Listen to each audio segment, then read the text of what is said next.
नमस्कार. मी डॉक्टर सागर साळुंके, MD आयुर्वेद, विश्वरूपम आयुर्वेदमध्ये आपलं स्वागत करतो.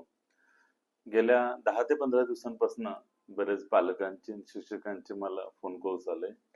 मुख्य तक्रार ही होती की मुलांचं सध्या चिडण्याचं प्रमाण, अँगर फॅक्टर, ॲग्रेशन, हायपर ॲक्टिव्हिटी ह्या गोष्टी खूप प्रमाणात वाढताना दिसत आहे. तर त्यासाठी आयुर्वेद पॉइंट ऑफ व्ह्यूने आपण त्यांना काय सोल्युशन देऊ शकतो? That is a main question. तर आजचा व्हिडिओ यासाठीच आहे की मुलांचं चिडचिडपणा असणं आणि त्यात आयुर्वेदानुसार असलेले सोल्युशन्स. त्यात पहिल्यांदा सर्वात महत्वाची कॉन्सेप्ट आपण ही अंडरस्टँड करूया. जेव्हा पाणी आपण तापवतो तेव्हा आधी भांड तापतंय आणि त्यानंतर त्यातलं पाणी तापतं. म्हणजेच काय की मुलांच्या बाबतीमध्ये सुद्धा जेव्हा त्यांच्या शरीरामध्ये उष्णता वाढते, अंगात पित्त वाढतं, त्यानंतर मनामध्ये रजोगुण वाढतो, तमोगुण वाढतो आणि मुलांची चिडचिड करण्यासाठी सुरुवात होते.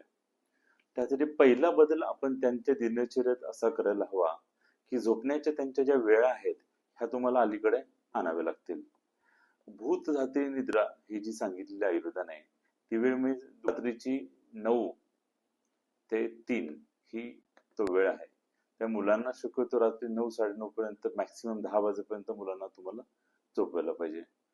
पुढचा याच्यातला महत्वाचा मुद्दा की मुलांच्या आहारामध्ये जे तिखट, मसालेदार किंवा जास्त डीप फ्राईड ज्या गोष्टी आपण देतो त्या आहारात आपल्याला बंद करायला हव्या.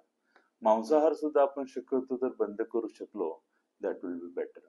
तुम्ही मुलांना चिकन सूप, मटन सूप देऊ शकतात, पण त्यात मसाले टाकणं हे आपण अवॉइड करूया. पुढचा या पूर्ण आहाराच्या बाबतीमध्ये चिडचिड कमी करण्यासाठी, अँगर फॅक्टर कमी होण्यासाठी काही तुम्हाला फळं मी महत्वाची सांगतो. त्यात सर्वात ब्युटिफुल फळ म्हणजे डाळिंब आहे. मुलांच्या खाण्यामध्ये रेग्युलर डाळिंब ठेवा, मनुका, वेगळी वेगळी सरबत मुलांना त्यात पिण्यासाठी द्या. गोड मोसंबी मुलांना चालेल, साईच्या लाह्या चालतील, खजूर चालतील. अंजीर एक खूप ब्युटिफुल काम करतं मुलांमध्ये चिडचिड कमी करण्यासाठी. त्यासोबतच कोहळा जो असतो त्याला आपण ॲशगार्ड म्हणतो किंवा पेठा म्हणतो, कोहळ्याचा रस मुलांना आपण पिण्यासाठी दिला, रोज अर्धा कप जरी कोहळ्याचा रस दिला तरी 21 दिवसामध्ये मुलांची चिडचिड करण्याची जी टेंडन्सी आहे ही पूर्णपणे कमी होते. त्यासोबतच दुर्वा एक खूप सुंदर काम यामध्ये करत असतं. दुर्वा ही गणपतीची पूजेची वस्तू आहे. गणपतीच्या पत्नीमध्ये अग्रे आहे दुर्वा. गणपती ही बुद्धीची देवता आहे. मूलाधार चक्राचा स्वामी हा गणपती आहे. त्या दुर्वांचा रस मुलांना सकाळ संध्याकाळ अर्धा कप दिला तर तो बुद्धितत्वासाठी आणि चिडचिड कमी करण्यासाठी खूप महत्वाचं त्यामध्ये काम करतो. पुढची यामध्ये गोष्ट की ओले आवळे आता सध्या मिळत आहे. ओल्या आवळ्यांचं किसून जर तुम्ही हे तयार केला, सरबत तयार केलं आवळ्याचं, तर ते मुलांच्या चिडचिड करण्यासाठी आणि ओव्हरऑल बुद्धितत्वासाठी आवळ्याचा चांगला उपयोग होतो. दुसरं असं की दर्भचा एक आसन नावाची कॉन्सेप्ट आहे आयुर्वेदामध्ये. तर दर्भ नावाचं एक स्पेसिफिक गवत असतं, त्याच्यापासून विणलेलं एक आसन आपल्याला मिळतं. तुम्ही जर पुण्यात असाल तर मंडईच्या भागामध्ये दुकान आहे, तिकडे तुम्हाला ते आसन मिळू शकतं. तर दर्भासनावर मुलांना जर बसवलं तरी मुलांचं चिडचिड करण्याचं प्रमाण त्यामध्ये कमी होतं.